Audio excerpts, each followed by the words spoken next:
c'est pas parce que tu donnes moins qu'ils vont moins t'aimer. Il y a vraiment cette notion de sacrifice, quoi.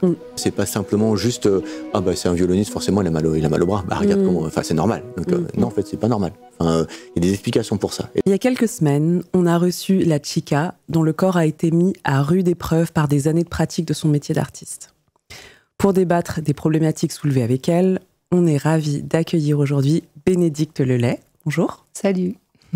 T'es coach scénique et corporel, mais aussi directrice artistique, performeuse, coach sport, santé et même professeur de yoga. C'est ça ? Oui, tout ça.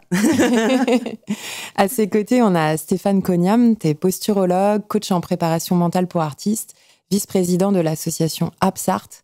Et après avoir longtemps exercé ton métier auprès de monsieur et madame tout le monde, t'as choisi de mettre tes talents au service des artistes pour les accompagner au mieux dans leur pratique. Bonjour Stéphane. Bonjour tout le monde. Coco. Du coup, la chica, en plus de 20 années de carrière, pour d'autres, et en solo, a le corps en miettes. C'est ce qu'elle nous a dit. Elle a enchaîné des bursites, des élongations, des cystites. Elle a les intestins poreux, des intolérances alimentaires, des troubles du rythme circadien. Et elle a même vécu un avortement sur scène. Tout cela sans jamais annuler un seul concert. Et est-ce qu'on peut dire que l'industrie musicale maltraite les corps par essence ? Je sais pas. Je pense que c'est une prise de conscience qui n'est pas que de l'industrie musicale. Enfin, je pense que ça vient aussi de tout un tas de gens, des artistes, de l'environnement professionnel, des gens qui les accompagnent. Je travaillais ce matin avec une chanteuse et elle me dit oui, mais là, j'étais dans les loges avant le concert et puis il y avait le manager et puis une journaliste et j'ai pas osé leur dire que j'avais besoin de m'échauffer.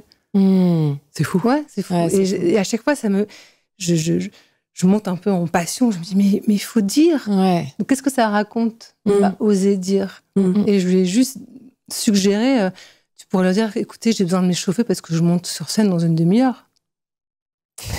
Point. Oui, c'est entendable. Et évidemment qu'ils auraient dit, oui, bien sûr. Ils auraient peut-être même été un peu gênés. Exactement. Donc, je pense qu'il y a quelque chose qui ne se dit pas. Ni d'un côté ni de l'autre, et donc ça reste un peu suspicieux, tout ça aussi. Est-ce qu'on n'a pas l'impression aussi de ne pas avoir le choix ? Enfin, moi, je parle en tant qu'artiste, mais avec toutes celles que vous côtoyez, comme si on ne voulait pas déranger ou faire faux bond à son équipe, ou, je sais pas, parfois c'est aussi la pression économique ou financière. Il y a, et comme disait Bénédicte, il y a aussi... le fait que c'est pas forcément encore entré dans la culture, enfin ça fait longtemps que les artistes, il y en a depuis très longtemps quoi. Donc on a beau regarder toutes les biographies de tous les artistes, enfin il y a toujours eu des moments où ça a été très compliqué, que ce soit physiquement ou mentalement. Donc sauf qu'aujourd'hui il y a vraiment cette prise de conscience qui est là. Et tant mieux. Donc voilà, enfin le podcast aujourd'hui le montre aussi. Donc ça fait partie aussi de ce changement de culture. Mais après il faut oser le dire. Là j'ai besoin d'une demi-heure pour m'échauffer. Il va y avoir on a toute la journée le studio de répète, mais là on va commencer d'abord par parler entre nous. On va d'abord commencer par s'échauffer, etc. Oui, d'accord, on n'a que 6 heures le studio, mais on a besoin de bosser 6 heures. Pendant ce temps de travail, c'est aussi le temps où on va avoir besoin d'échanger entre nous, de se poser tranquillement, de respirer, de s'échauffer musculairement. Et puis après, on va pouvoir commencer à bosser. Parce qu'en fait, c'est pas du temps perdu. Souvent, on a l'impression que ce temps-là, c'est du temps perdu sur le métier en fait, d'artiste. Et c'est pas du temps perdu, bien au contraire. Ouais, en plus, on est dans une industrie performative où tout va vite. Enfin, on en demande beaucoup aux artistes. Est-ce que aussi leur entourage, il est pas mal formé à toutes ces questions-là ? Si, je pense complètement. Et d'ailleurs, c'est pour ça que à tous ceux qui veulent l'entendre, je pense qu'il y a vraiment de quoi croiser les discussions et arriver à des beaux échanges. Et il y en a, je trouve, dans les générations un peu plus jeunes aussi. Quand moi j'en parle aux managers ou aux tourneurs, il y a une vraie écoute à ce niveau-là. Une empathie. Il y a une empathie, il y a vraiment une prise de conscience, mais c'est pas encore fréquent tout le temps.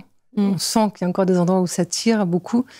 Et ça vient peut-être aussi du... C'est marrant que quand on fait du sport intensément, on dit aussi qu'il faut des temps de repos pour en fait que les muscles se régénèrent, pour pouvoir retravailler dessus. Et que ça fait partie de l'entraînement. le temps de pause. Ouais. Et donc, ça rejoint vraiment ça. C'est comment, dans son quotidien, on crée aussi des temps ou de respiration ou de rien, ou pour pouvoir respirer à nouveau et se remettre en mouvement. Mais ça, c'est pareil. Tout d'un coup, il y a des formes d'obsession un peu parfois, d'aller toujours plus loin, plus vite. Plus on travaille, mieux c'est. En fait, les temps de repos font partie intégrante de l'entraînement. Et je pense que ça, c'est quelque chose où on doit prendre conscience, presque avec un peu d'humour. En fait, je peux là ne rien faire aujourd'hui, quoi. Et ça doit aussi s'entendre, je pense, de la part de l'environnement professionnel, qui va peut-être parfois enchaîner une tournée avec beaucoup de dates ou des allers-retours un peu compliqués, quand c'est le cas, parce que parfois, c'est des jeunes groupes qui partent un peu sur la route aussi et qui veulent jouer, juste, quoi. Bien sûr. Trouver cette espèce d'équilibre entre l'envie de faire, parce que on est greedy, un peu, on a faim de jouer, etc., de rencontrer le public, et savoir se reposer. Et c'est ce que tu disais, en fait, un peu, le vide, ça s'organise. Parce que sinon, c'est jamais vide, et en fait, t'arrives pas à te reposer. Tu parlais tout à l'heure d'endroits où ça tire. Est-ce que tu peux préciser ? Moi, je suis dans un endroit, quand je coach aussi, de soutien, mais aussi d'évélation artistique, j'ai envie de dire. J'essaie vraiment de créer un environnement sécurisant aussi pour pouvoir lâcher, avoir plus de liberté corporelle. Donc, c'est des endroits assez touchy, quoi. C'est le rapport au corps sur la scène, le rapport du corps à soi, du regard des autres. Donc, moi, je suis là vraiment comme un filet dans un spectacle de cirque. Mais j'encourage quand même, y aller, quoi. Mais tu vois, il y a vraiment ce truc de... Et d'un coup, je vois dans certains environnements plus professionnels que ça, c'est pas du tout pris en compte. C'est quoi le résultat sur scène ? Ça marche ou pas ? C'est bien ou pas ? C'est assez ou pas ? Il n'y a pas du tout l'évolution d'une personne, le temps dont elle a besoin pour se libérer corporellement. Il y a juste un produit, en fait. Ça fait pas d'eux forcément des mauvaises personnes, c'est pas ça. Mais ils sont pas dans les mêmes objectifs ou visions ou attentes. On parle pas des mêmes choses. Et parfois, ça me manque la réunification de ces deux dialogues, quoi. Vraiment vision de ce que c'est qu'un spectacle. En fait, ce qui est intéressant aussi aujourd'hui, c'est que ce serait bien que les boîtes de prod ou tout l'environnement qui tourne autour des artistes, qui investissent sur ces artistes, mettent en priorité la santé. En fait, ils investissent sur un artiste. Donc, alors ils y investissent à fond, c'est-à-dire que voilà, ils vont travailler sur le coaching vocal, effectivement potentiellement sur le coaching scénique, sur la voix, sur la com. Voilà, donc énormément de choses. Mais sur la santé, en fait, il n'y a pas d'investissement. Et moi, il y a plusieurs artistes que j'ai accompagnés individuellement, et donc ils ont payé. Ils l'ont payé individuellement leur accompagnement, et à partir du moment où ils sont signés, et en fait, il est demandé à ce que la boîte de prod puisse payer et continuer cet accompagnement. En fait, non, on n'a pas de sous pour ça. Donc, comment ça, on n'a pas de sous pour ça ? Il y a de l'argent. Donc, l'argent, ça dépend où on veut le mettre. Mais si on investit sur quelqu'un, on va s'investir sur le long terme. Donc, quelle est la priorité de la boîte de prod, en fait ? Est-ce que c'est d'investir sur le court terme, du coup, sur l'artiste ? Bien sûr. Et d'aller jusqu'au bout et de l'essorer au maximum. Puis, il sera jetable après, quand il sera épuisé. C'est un peu ce qui se passe. Donc, où est-ce qu'on investit sur le long terme ? Donc, voilà. Et avec quelqu'un sur lequel on va prendre soin, on va prendre soin de sa santé mentale, sa santé physique. On va organiser ses temps de pause. Voilà, donc ces temps sportifs, ces temps de réflexion, son organisation du travail pour pas répéter pendant 8 heures. Voilà, donc comment on travaille ça, en fait. Et est-ce que d'ailleurs vous observez des différences selon qu'on soit artiste, donc frontman, frontwoman, ou alors sideman, sidewoman ? Je sais pas, moi généralement, si j'ai des demandes de coaching, il y a tout le groupe, tu vois. Après, il peut arriver, et ça se fait de plus en plus, que parfois la leaduse ou chanteuse ou chanteur ait une demande un peu spécifique, ou un des membres ait envie d'un travail plus sur le corps, et pas envie de faire ça devant tout le monde, sûrement pas devant les producteurs ou tu vois.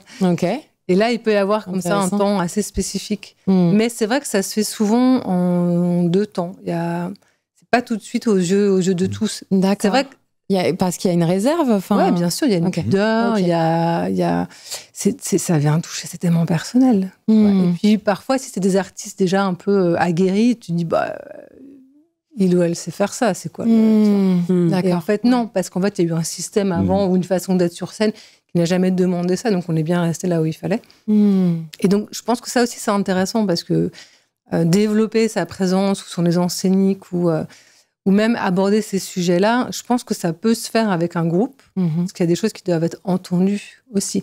Par exemple, l'échauffement. Moi, j'en parle avec beaucoup d'humour aussi, parce que j'ai plein de petites techniques pour amener l'échauffement avant le concert, parce que c'est un truc, ouais, mais non, lui, il n'a pas besoin. Oh, non, moi, je chante pas, donc c'est pas la peine. Ou moi, je suis batteur, alors je fais juste des petits trucs. Et en fait, tu sens que, par exemple, la chanteuse, elle va être là. Ouais. Alors déjà, elle est devant, tu vois. Déjà, elle prend bien la lumière et en plus, elle doit gérer son échauffement toute seule. Donc, il y a aussi à faire sauter des sortes de tabous liés, qui est un échauffement corporel, donc qui va vraiment faire du bien et prévenir des blessures, et en même temps qui crée vraiment ça nous permet de lâcher un peu aussi, tu vois, de se rencontrer d'une autre manière. Un moment de connivence. Mais pas juste de mettre la personne devant pour aller... Je suis hyper d'accord. Parce que là, je suis pas d'accord. Et en plus, ça concerne tout le monde, en fait, que tu sois devant un instrument, derrière une batterie. Enfin, toi, l'échauffement, tu le proposes à tous et toutes.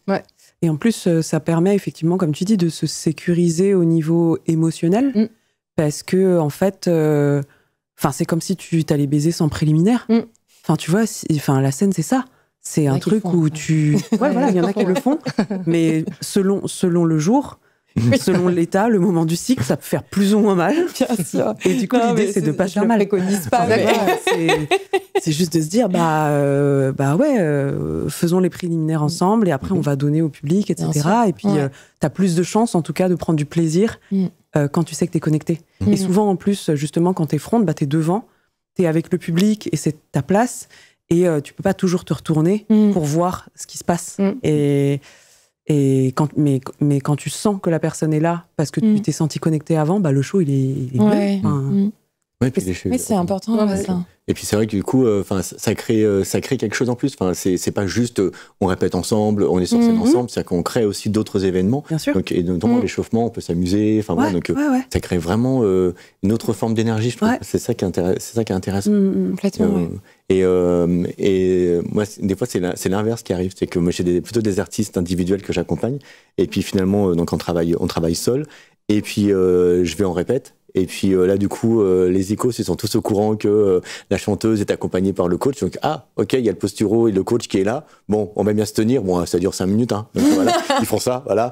Et puis en fait, à la fin, en fait, c'est plutôt on va faire une pause. T'as vu sûrement des trucs. On pourra en échanger ensemble après parce que en fait, moi j'ai toujours un peu mal là et puis un peu mal là, etc. Et finalement, on parlait de communication, de culture du changement, etc. En fait, ça permet aussi ça. Donc je sais que quand je vais arriver en répète, tout le monde va m'interpeller à la fin. Donc moi ça me fait rire et j'attends qu'il me pose la question. Donc avec le sourire, timidement, tu crois que tu pourras me donner des conseils à la batterie ou à la basse?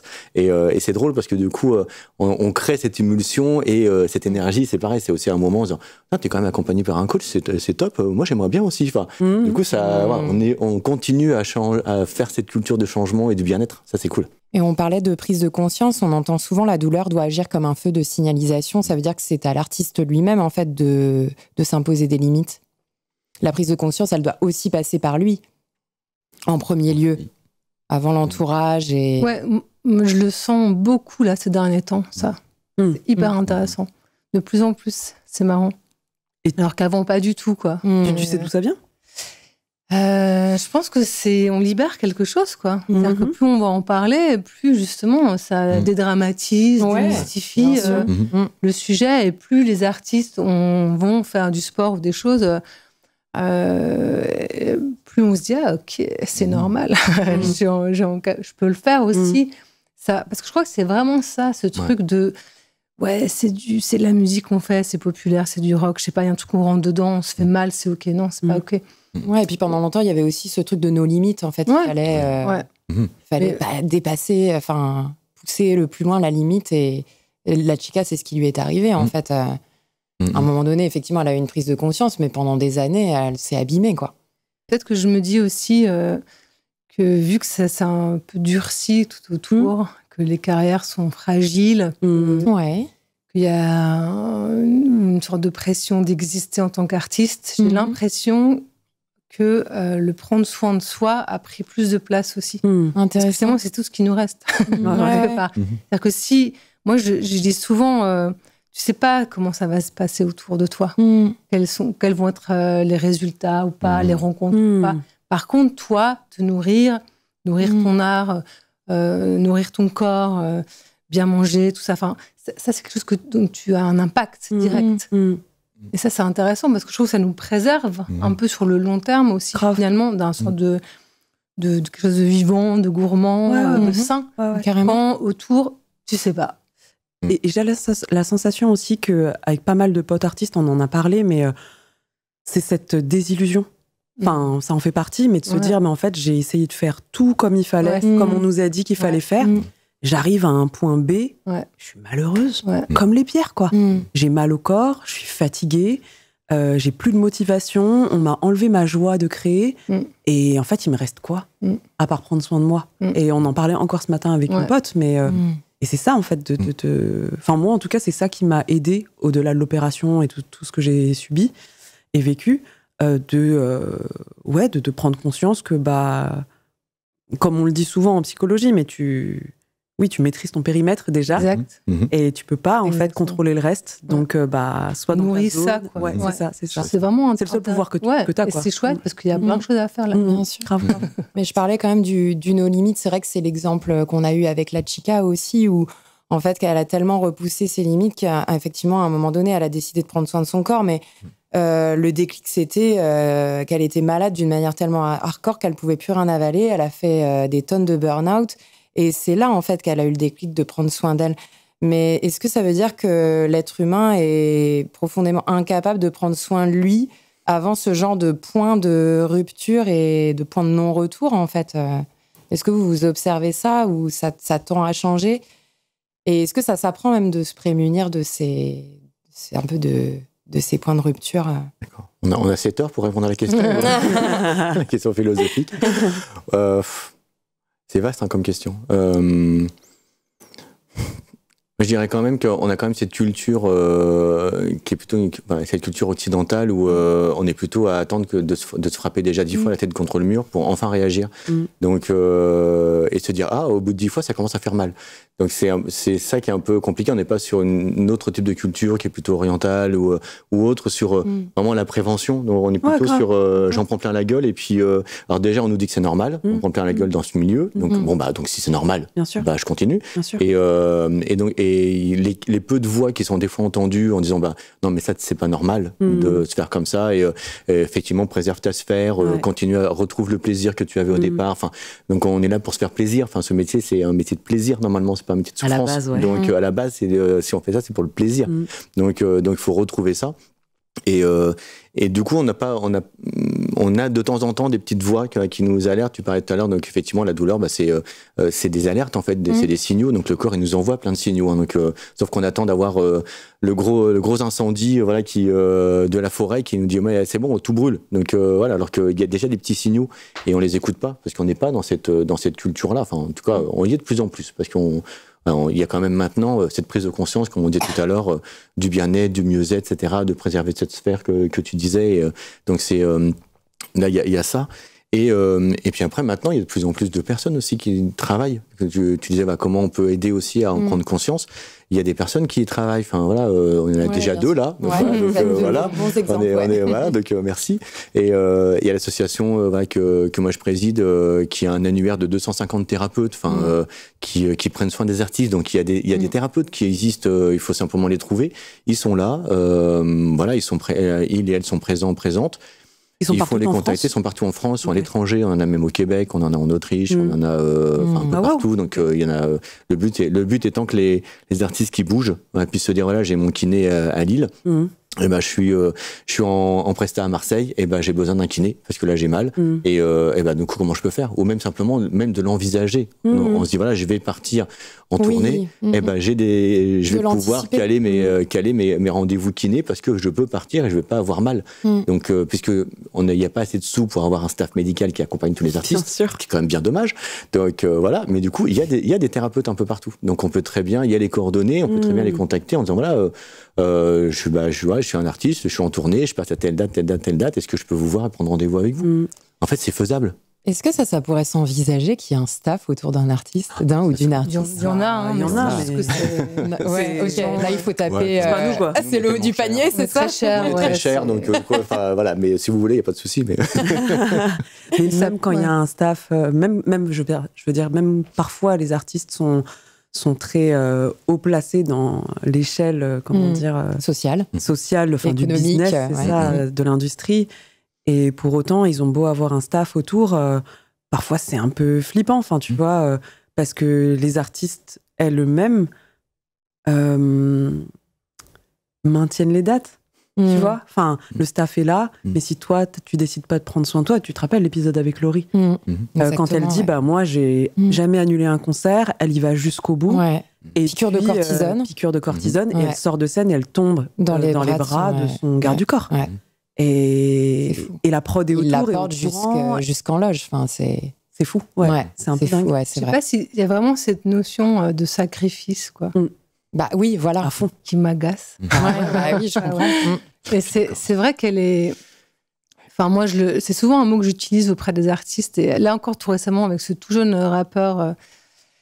Et c'était assez bouleversant, quoi, parce que comme ça, des jeunes tous hyper sensibles, hyper généreux, qui vivent maintenant, qui veulent aider, donc ils sont là, ils donnent. Et je dis, mais comment tu rentres chez toi? Tu dis, je rentre comme ça chez moi.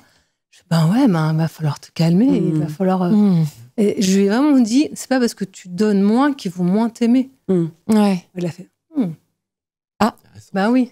Et ça aussi, c'était... Donc il y a vraiment cette notion parfois, c'est comme si... on répondait, l'artiste a l'impression qu'il doit répondre à une demande du public, alors qu'en fait, c'est pas du tout ça. Mieux répartir son énergie, du coup. Ouais. Et ça, c'est... Simple et sain, ouais. Comment on fait? Il y a plein de façons de faire, mais c'est aussi déjà de l'accepter. Ça veut dire que parfois, c'est pas forcément tout miser sur la scène. Ta vie, ton existence, on va dire ça, c'est pas que toi sur scène, même s'il y a un jeu, il y a une transformation. Complètement. Et je fais de la performance, j'adore ça, donc je sais. Mais d'un côté, j'ai envie de me récupérer quand je sors. Enfin, bien sûr. Et pas de t'évanouir, Ouais, tu vois. Et donc, c'est vrai que pour ça, il y a toute cette prise de conscience, des échauffements à mettre en place. Et je dis ça, et parfois, on sort quand même de scène avec... Bien sûr. Évidemment. Et ça fait partie aussi du jeu. Et je trouve que c'est juste bien de se dire, OK, là, il y a d'autres façons de faire, d'autres moyens, pour pas que ce soit un sacrifice. C'est pas juste... Et tu parles d'échauffement, de respiration. Est-ce qu'il y a d'autres routines à adopter pour prendre soin de soi? Et que vous préconisez aux artistes que vous accompagnez? Les 3 steps basiques. Ouais, un peu, c'est ça. Genre respirer. c'est... En fait, c'est marrant parce que là, je me disais, comment on pourrait rendre un échauffement sexy, quoi. Parce que, non, mais... Tu vois, parce que je trouve que là-dedans, mais bien, respire bien, échauffe-toi, mange bien, là, pas sexy. Enfin, vous voyez ce que je veux dire? Oui. Et à un moment donné, je me dis, comment prendre soin de soi, ça peut être en fait, enfin, je sais pas. Moi, je trouve ça hyper glam. Voilà, comment rendre glamour.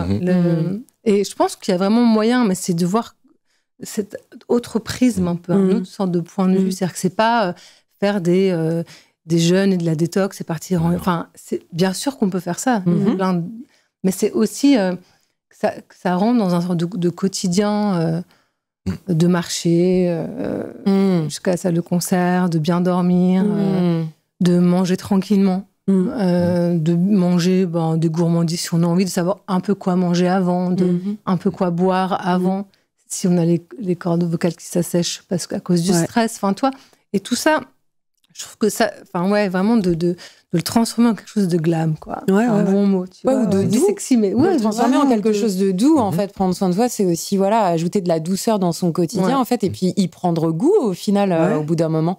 Oui, de se rendre compte que finalement, il y a plein de petits bienfaits. Et du coup, ça s'ancre forcément après dans une pratique plus large, plus globale, sur le long terme. C'est ça. Et aussi moins violente, parce qu'en vrai, le jeûne, c'est violent. Enfin, moi, je me souviens, c'était la mode à un moment, je pense que ça continue. Déjà, je trouvais ça absurde parce que, désolé pour les personnes qui le font, je peux comprendre pourquoi, mais putain, payer des semaines, centaines d'euros pour aller rien manger et boire du bouillon, je comprends pas, en fait. Il y a quelque chose qui, dans ma tête, ça... Mais j'avais quand même envie d'essayer parce qu'apparemment, c'était une bonne détox. Il y a plein de gens qui en sont revenus un peu high et tout. Et j'avais demandé à mon médecin, il m'a dit, mais faites pas ça. Bon, moi, j'avais aussi des soucis particuliers avec ma polykystose, etc. Il m'a dit, bon, votre foie, c'est violent. Enfin, vous pouvez pas comme ça lui enlever tout et lui remettre tout. Enfin, même si ça se fait progressivement, vous vous rendez pas compte de l'impact que ça peut avoir sur tout le reste. Et aussi sur les hormones, sur ton moral, sur énormément de choses. Ça dépend de ce que tu traverses dans la vie aussi. Dans quelle phase t'es ? Est-ce que t'es dans une phase de deuil, de rupture, de high ? Est-ce que t'es enceinte ? Est-ce que, bien sûr. Tu peux pas juste isoler ce que tu dis, les pratiques. Tu dis aussi quelque chose, c'est-à-dire qu'en fait, il n'y a peut-être pas de recette magique. C'est-à-dire que toi, tu parlais de tout petits gestes. Et là, un jeûne, effectivement, tu dis que c'est très violent. Donc, on n'est peut-être pas obligé d'aller en fait, vers des pratiques aussi radicales. Ouais. Je pense qu'il y a vraiment quelque chose du quotidien. Qu'est-ce que dans mon quotidien, je fais ? Et c'est super. Et c'est assez, en fait. Parce que c'est vrai que les week-ends, les trucs qu'on propose parfois... En 2 jours, tu vas transformer ta vie. Puis quoi, t'as des... Ouais, tu vois. Puis après, tu reviens. Et après, tu reviens et t'es là déprimé encore plus parce que le lendemain, ton ton taf et tout ça. Complètement. Donc, je pense que c'est beaucoup plus doux que ça, en effet. Et c'est comment tu peux alimenter, justement, dans tes journées, dans tes semaines, et que quand tu vas faire des concerts, ça fasse partie, parce que on l'a pas encore évoqué, mais les tournées, les déplacements, moi, je me déplace tout le temps et vraiment, c'est devenu indispensable de faire du sport, d'essayer de bien dormir, de voyager en première classe quand c'est possible. Je parle pas de l'avion, mais du train, parce que j'ai besoin de dormir. Enfin, d'avoir des boules qui est, un petit masque, enfin, des choses qui vont juste amener une vie tranquille. Effectivement, je pense que les petits objectifs sont tellement plus importants que les trucs genre demain j'arrête ça, ou alors demain tous les jours je fais du sport genre pendant 2 heures, mais c'est pas tenable en fait. Moi, je fais pas ça. Ce qui est beau, ce qui est efficace déjà, je pense que c'est effectivement ce qui est entre dans une régularité, mais aussi trouver de la beauté dans la routine. Enfin, c'est quelque chose de très japonais. Enfin, j'avais lu des choses dessus dans la ritualisation en fait de son quotidien. Cette nuit, il y a un copain qui dormait à la maison et le matin, il me fait, je lui dis, est-ce que tu veux un petit déjeuner ? Il partait et il me fait, bon, vas-y si tu veux. Il me fait, mais tu manges quoi du coup ? Et je lui montrais. Il me fait, ah mais c'est cool, tu prends le temps le matin. Je fais, ouais, mais c'est hyper important. Je fais chauffer mes petits flocons d'avoine, je mets mon sésame noir dedans, etc., etc. Et c'est vraiment un temps que je prends pour moi. Et chaque bouchée que je mets dans mon corps, je me dis, waouh, je me fais du bien. C'est spirituel, en fait. non ? Cette espèce de ritualisation est spirituelle. Bien sûr, Et je pense qu'il y a de la spiritualité partout et que quelque part, ça vient aussi alimenter notre art que de faire ça. En tournée, c'est un cauchemar tout ça. Bien sûr. Bah oui, c'est ça, tu peux pas le faire rituel, en fait. Y a des petites choses, mais c'est vrai que c'est... Je crois que la plus grosse des difficultés, c'est ça. C'est comment gérer... Comment s'aménager ces petits temps-là dans des environnements en plus où tu n'as pas forcément des affaires, accès à ce que tu consommes habituellement chez toi. Et j'avais une autre question. Ce qui est particulier dans vos parcours, c'est que vous avez décidé de vous spécialiser dans le traitement et l'accompagnement des artistes.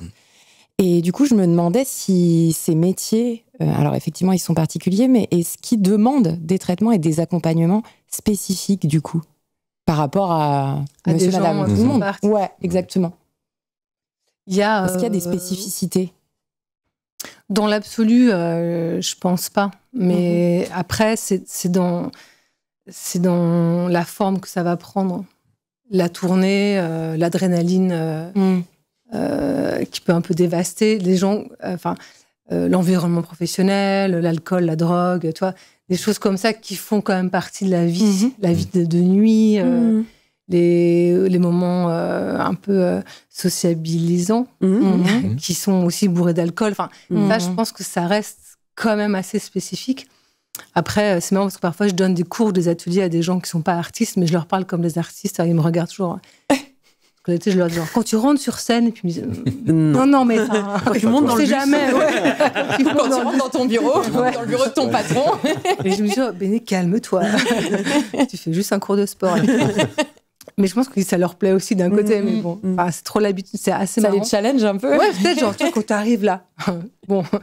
Et je pense que c'est ça, en fait. C'est-à-dire que le fond, si tu veux, c'est du prendre soin, c'est c'est un quotidien, mais c'est vrai que cette vie-là, elle a des paramètres quand même qui viennent un peu de vigilance, qui sont pas dans la vie.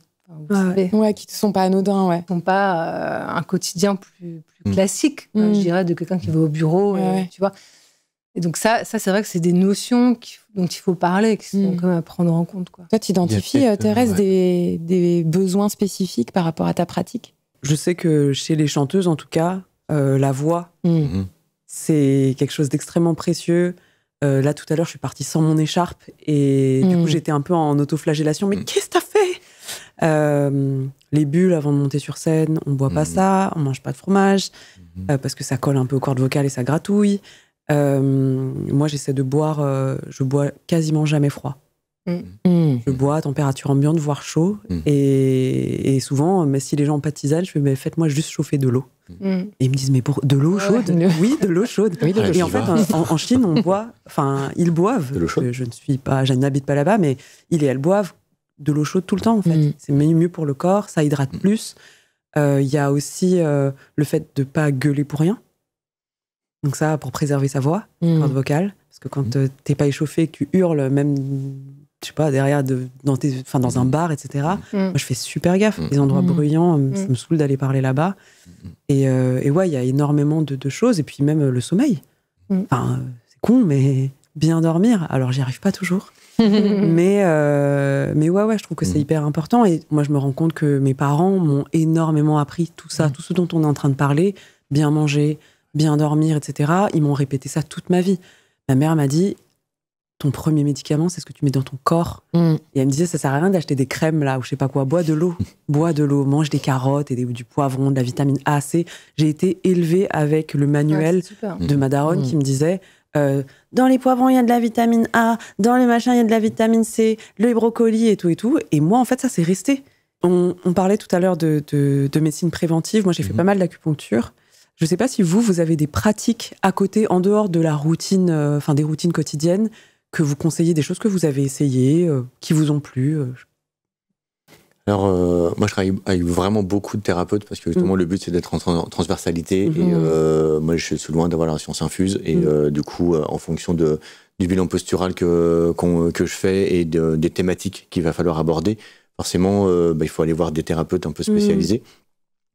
J'avoue que tout va plutôt être en fonction des besoins de l'artiste. Donc, il y a des artistes à qui je propose de faire de la sophro, d'autres à qui je propose de faire une hypnothérapie parce que ça va être intéressant, d'autres de l'acupuncture, d'autres simplement un peu classique, kiné, ostéo, podologue. Enfin, voilà, il y a un peu de tout.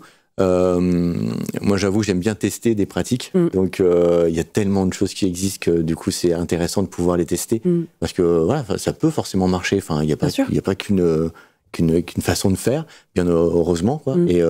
Et des fois, je suis assez surpris parce que justement, dans l'accompagnement que je fais, les artistes, ils me font confiance. Et quand je leur dis voilà, enfin. Dans ce que je vois là, écoute, bon, il va falloir effectivement porter des semelles parce que voilà, il y a un problème au niveau des pieds et tout ça. Par contre, là, émotionnellement, il y a quelque chose qu'on le voit, parce que notamment, il y a des exercices, enfin, des choses qu'on fait où on voit le dos parle, s'il y a eu un trauma émotionnel ou pas. Enfin, donc on le voit en bilan postural. Et donc, quand le dos a parlé et qu'il dit qu'il y a eu un trauma émotionnel, on pourra pas, on aura beau mettre des semelles ou travailler les yeux ou travailler une dent, enfin, ça ne suffira pas. Il y aura encore le trauma émotionnel qui sera encore là et qui modifie la posture de l'artiste. Et donc, dans ces cas-là, des fois, je leur montre comment leur dos parle, donc ils comprennent, ça a du sens. On parlait tout à l'heure d'avoir du sens dans ce qu'on fait. Et là, tout de suite, il y a une acceptation. Et je me permets, du coup, dans ces cas-là, de parler d'hypnothérapie, ou d'hypnose, etc. Et il y a une vraie acceptation. Donc, alors que, dire à quelqu'un, le corps a parlé. Et en fait, vu qu'on a pris la photo, il y a des repères. Donc, l'artiste voit vraiment comment le dos, est formé, donc ou déformé à cause du trauma émotionnel. Ouais, c'est hyper intéressant. Et du coup, il le voit. Donc, et donc de se dire, ok, mon dos est comme ça. Je comprends de ce que tu m'expliques, du sens que tu me donnes. Je comprends que je ne pourrais rien faire. Si je ne fais pas ce que toi tu me proposes, ça ne s'arrangera pas. Et donc du coup, je connais pas beaucoup de thérapeutes qui vont dire à un artiste, écoute, va voir un hypnothérapeute pour soigner ton trauma émotionnel. Donc voilà, il faut quand même prendre. Ça prend en général 1h30, 2 heures, 2h30 d'échange avec l'artiste, mais ça a du sens et ça marche en fait. À chaque fois, tous les artistes, les quelques artistes à qui j'ai proposé l'hypnothérapie par exemple, ça a marché en fait. Ils m'ont rappelé après en disant mais je comprends pas, moi mon dos maintenant il est droit quoi. Voilà, et avant je l'ai comme ça et en une séance, parce que justement c'était la chose qu'il fallait faire en fait. Donc et ça marche. On retrouve de l'énergie, on retrouve de la confiance en soi, de l'estime de soi. Il y a plein de choses aussi derrière, mais moi je trouve que l'hypnothérapie c'est quelque chose qui devrait être vraiment beaucoup plus développé aussi, beaucoup plus connu, parce que c'est vraiment pratique, c'est vraiment utile dans certains cas. Mais toi qui as l'expérience de l'acupuncture, je pense que ça a dû être très, très utile aussi. Carrément. Et pour le conseiller aussi, de temps en temps, c'est vraiment efficace. Mais il faut que ce soit utilisé quand c'est efficace. Exactement. Ça marche pas sur tout. C'est pour ça qu'il y a plein de pratiques qui existent d'ailleurs. Et d'ailleurs, ces pratiques, moi j'en ai testé aussi pas mal, mais je me rends compte que ça coûte de l'argent et que c'est cher et que c'est pas remboursé par la Sécu, pour la plupart. Et du coup, il y a plein d'artistes qui aimeraient se soigner, qui peuvent pas. Est-ce que vous avez eu vent de ça ? Comment t'en parlais un petit peu au début du podcast, les gens viennent à leurs frais. Est-ce que vous avez des tarifs spéciaux, vous ? Faut que vous viviez aussi. Comment ça se passe ? Ouais, c'est vrai que pour tout le monde, c'est un vrai sujet, quoi. J'ai l'impression qu'il y a une forme d'équilibre aussi à trouver. Toi, tu disais aussi qu'est-ce qu'on fait, nous, à côté, pour avoir un peu... Ouais. Mais j'y pensais en t'écoutant et je me disais ce qui est aussi hyper important, c'est le lien social. Ça n'a rien à voir avec le sport ou quoi, mais en fait, c'est aussi peut-être parfois se détacher justement de notre environnement un peu de musique ou d'art, parce que même moi, dans mon métier, c'est des métiers passion, et de pas avoir aussi parfois juste faire autre chose. Ouais. Et ça fait du bien. C'est comme ces temps de repos, en fait, aussi un peu. Et j'ai l'impression qu'après, dans ces pratiques qui coûtent de l'argent, on peut pas tout avoir tout le temps. Et il y a certains choix aussi à faire. Je pense qu'il y a des choses que tu peux mettre en place qui sont pas très coûteuses.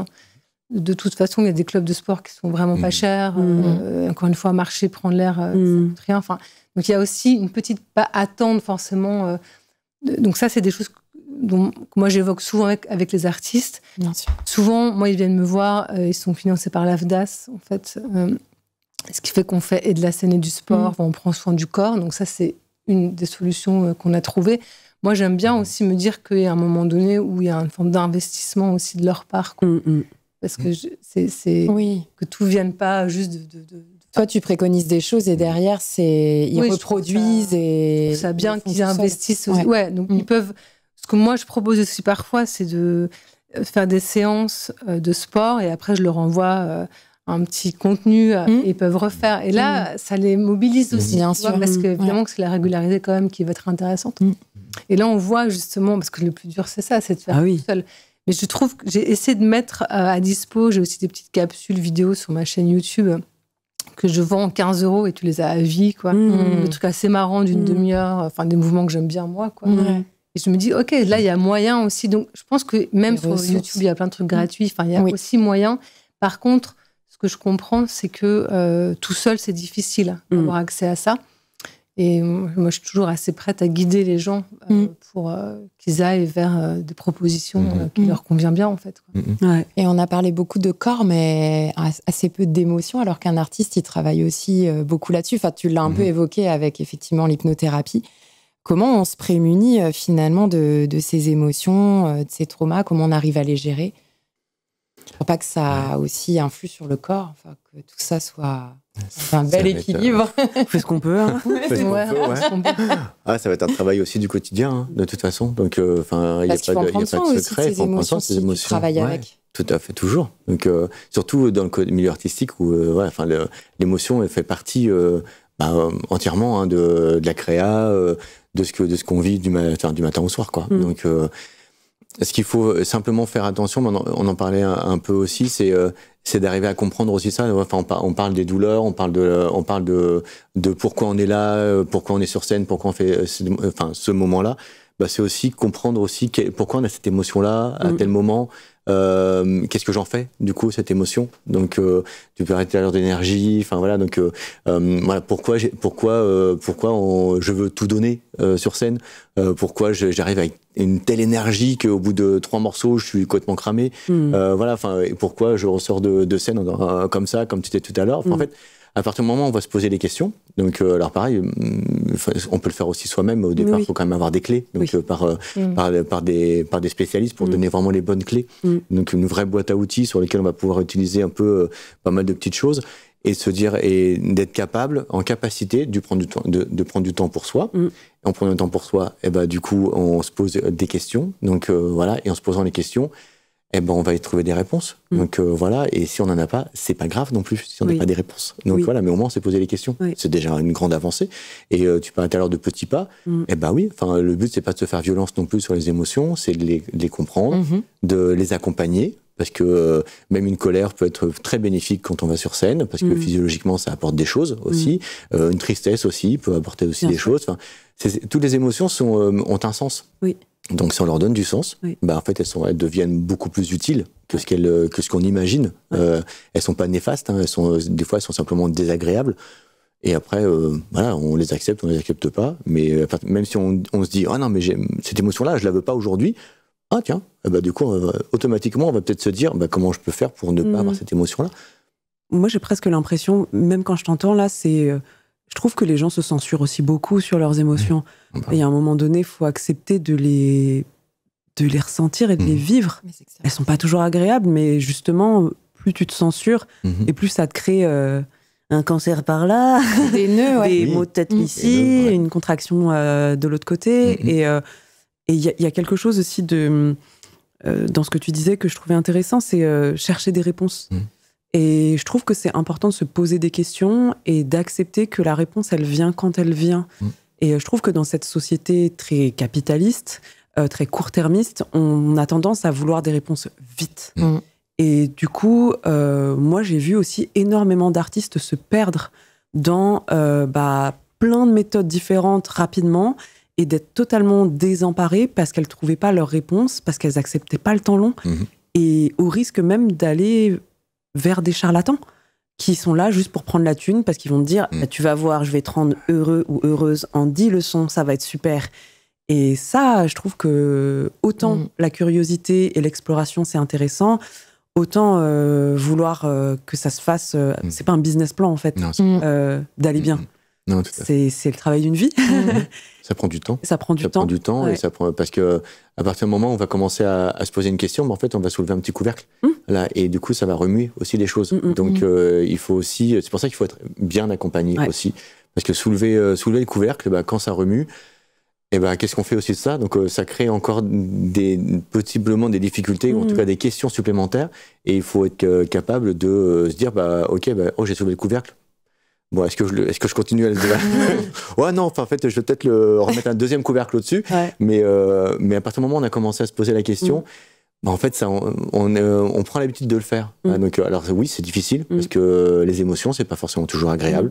Que oui, ça remue. Donc voilà, mais ça demande beaucoup d'énergie aussi. Donc quand on est dans l'immédiateté, dans l'énergie à outrance, parce qu'on doit être sur scène, parce qu'on doit être performant ou performante, et qu'on sait que bah, s'occuper de ça maintenant, j'ai pas le temps, bah, en fait, on le repousse, et on crée une stratégie d'évitement. Enfin, le cerveau, il crée une stratégie d'évitement, et en fait, il veut plus y aller, et donc il y va plus jamais. Donc là, on continue à encaisser jusqu'au jour où ça marche pas. Donc, soit au niveau physique, soit au niveau, bah, comme tu le disais, cancer, des nœuds, des troubles mentaux, enfin voilà, donc des troubles du sommeil, de l'alimentation, enfin tout ce qui va derrière, parce qu'on n'a pas pris ce temps-là. Donc, on revient sur la question du temps encore. Donc, voilà, et la question de se poser des questions, et du respect de soi-même, et etc. Et on est dans la même boucle, en fait, que depuis tout à l'heure. Et le questionnement aussi, je trouve, du rôle des artistes et de l'art dans la société. Enfin, on parle de tout ça au niveau industriel, mais aujourd'hui, bah... Enfin, moi, je m'en suis rendu compte et j'ai eu un gros craquage l'année dernière à ce sujet-là. Je me disais, mais qu'est-ce que je fous, bordel? Qu'est-ce que je fous? Ah, faut sortir un truc tous les 2 mois, gna gna gna, je sais pas quoi, mais pourquoi faire en fait? Et moi, ce qui m'intéresse dans la vie, c'est de la questionner. Et pour la questionner, il faut vivre. Et aujourd'hui, on empêche les artistes de vivre et donc de faire leur travail de philosophes pop du temps, en fait. Nous, on est juste là avec nos antennes et en fait, on est censé les laisser ouvertes pour capter et transformer derrière. Et comme on en est empêché, bah, du coup, tout le monde se plaint que l'art est un peu pourri et il y a plein de trucs qui disent rien, mais en fait, vous nous laissez pas faire notre travail. Et ça, c'est juste pas possible. Enfin, j'ai envie qu'on remette l'art au centre et les artistes aussi comme des êtres humains qui ont une utilité aussi publique au même titre que plein d'autres, que des médecins. Enfin, on soigne l'âme et je pense que c'est important. Enfin, moi, on revient à cette ère Covid où moi, ça m'a vachement fait du mal de nous juger non essentiels parce que personnellement, sans art, moi, je vis pas. Ouais. Alors oui, je pourrais continuer à manger, etc., mais la preuve, j'ai quitté un taf où je gagnais 4500 balles par mois pour être plus précaire, mais ça a un sens. Alors que l'autre n'en avait pas. Et bref, c'est revenir à l'essentiel, le troubadour il avait une utilité dans la cité, en fait. Et aujourd'hui, c'est vrai que ça s'oublie un peu. On a l'impression que c'est purement récréatif, en fait, l'art, alors que derrière, effectivement, il y a des humains, des êtres humains qui travaillent sur leurs émotions et qui se font du bien, en fait, à ceux et celles qui les écoutent. Vous réagissez... Ouais, vas-y. Non, mais c'est hyper beau et c'est hyper touchant parce que, encore plus aujourd'hui, c'est compliqué, ça. Mais j'ai l'impression qu'il y a un petit peu deux écoles. C'est-à-dire que nous, là, et puis plein d'autres, mais déjà nous quatre, on a évidemment cet accès. Moi, je l'ai depuis que j'ai 2 ans et demi. On m'a mis dans une école de danse avec, d'expression corporelle, bien plus intéressante, avec une dame que j'ai appelée une sorte de fée, quoi. Mais merci mes parents. Et j'ai grandi comme ça, en fait. C'est avec cette fée qui m'a fait faire plein de trucs. Après, j'ai fait plein de trucs et je là, normal, c'est ça la vie. Ouais.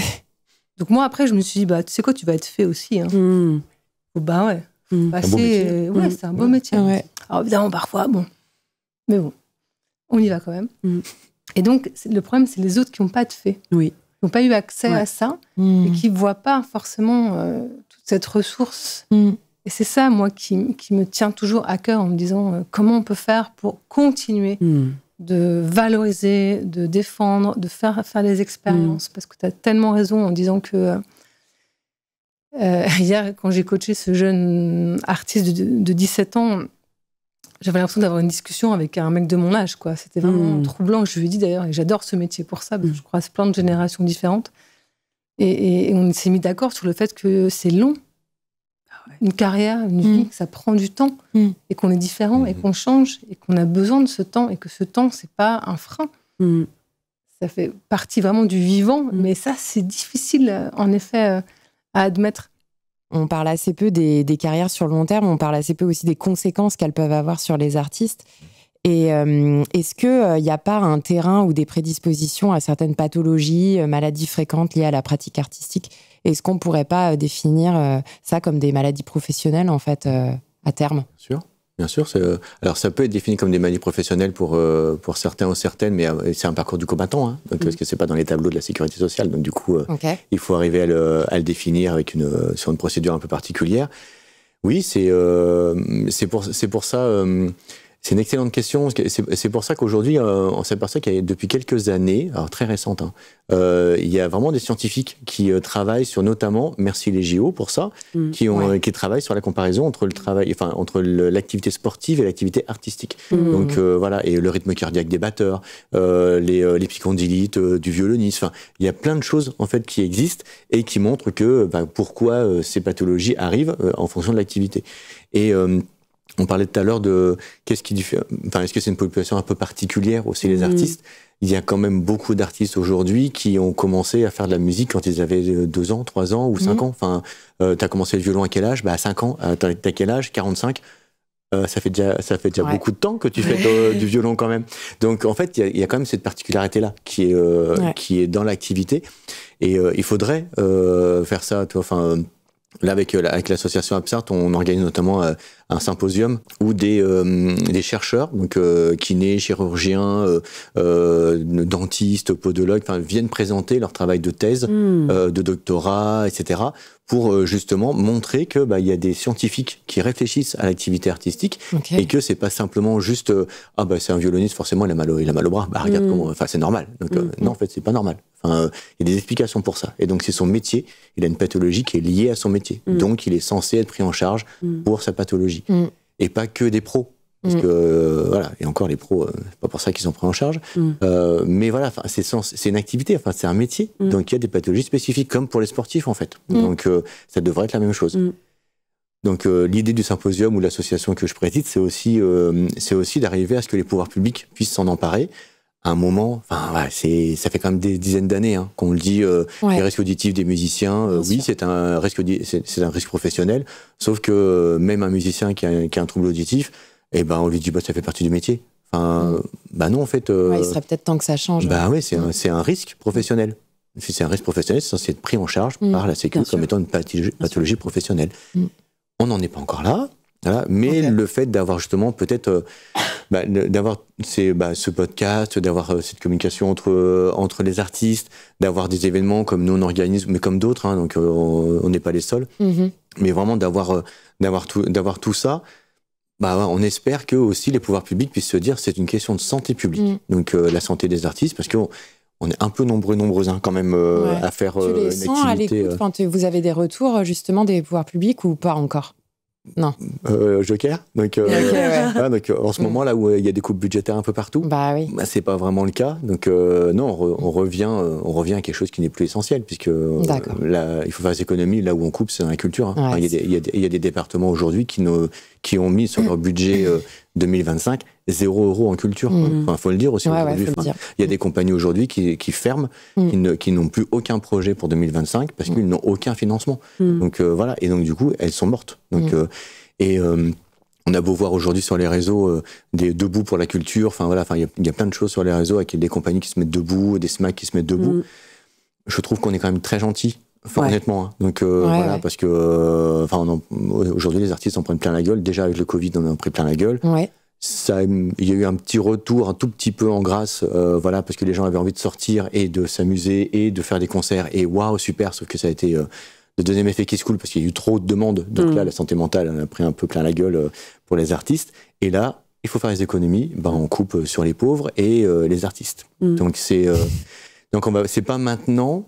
Que les pouvoirs publics vont prendre conscience, alors que on sait bien, pour avoir été préventeur, faire de la prévention pendant longtemps, on sait que quand on investit dans la prévention, en fait, souvent, le retour sur investissement, il est multiplié par 9, au moins 9. Donc, toutes les études le montrent depuis des dizaines d'années. Donc, on investit 1 €, on en récupère 9. On investit 1 million, on en récupère 9. Bien sûr. Sérieux. On est encore dans ce schéma court-termiste. Réfléchissez, quoi. Donc, si on prend soin des artistes, si on met en place des parcours professionnels, si on prend en charge des pathologies professionnelles, et que donc, du coup, on oblige, comme dans les entreprises, à limiter les accidents du travail, à devoir cotiser plus si au cas où il y a des accidents ou des pathologies, et du coup, on est obligé de mettre en place de la prévention. Et donc, on inverse le système. Là, on est encore dans le même système où on attend que le mur nous arrive dans la gueule. Et puis bon, c'est de la culture, c'est pas grave. Donc, on mettra des sous l'année prochaine. La compagnie reviendra. Non, en fait, la compagnie, elle est morte, en fait. Donc, c'est compliqué. Pardon, désolé. Non, je t'en prie, et c'est fou parce que même au niveau purement, j'ai envie de dire cynique et business, c'est oublier l'influence des artistes. Aujourd'hui, on est dans un monde où on ne parle que de ça, d'influence, etc. Mais faire de la prévention, prendre soin des artistes, c'est angler une société, en fait. C'est sociétal. Oui. En fait, on est plus écouté que les profs. Les artistes sont plus écoutés que leurs profs, que leurs parents, que n'importe qui, en fait. Et donc, miser sur nous. Et puis développer de l'argent pour aller à Vitry, pour aller dans les... Voilà, c'est ça qui fait vivre la société. En plus, on est une société de culture, donc le lien qu'on peut faire entre les uns et les autres, c'est ça, en fait. C'est des événements culturels. Le but, c'est pas de faire venir Taylor Swift à Vitry, quoi. Bien au contraire, c'est même pas la peine. Mais simplement de donner envie, donc voilà, aux jeunes de partout, en fait, aux jeunes ou aux moins jeunes, d'avoir une activité sur lesquels ils vont se sentir bien et sur lesquels ils vont partager avec les autres et construire avec les autres.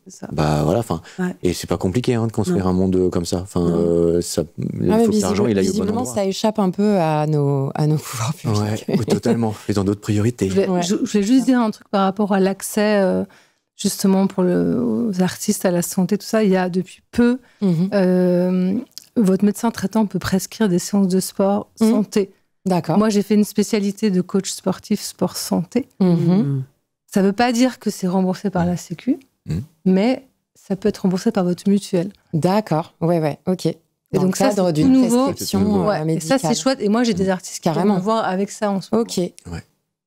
Et je trouve ça intéressant. Ouais, c'est intéressant. C'était juste le petit truc. Non, mais c'est sympa. Ouais, clairement. Non, c'est vrai, on va finir sur cette note d'ailleurs.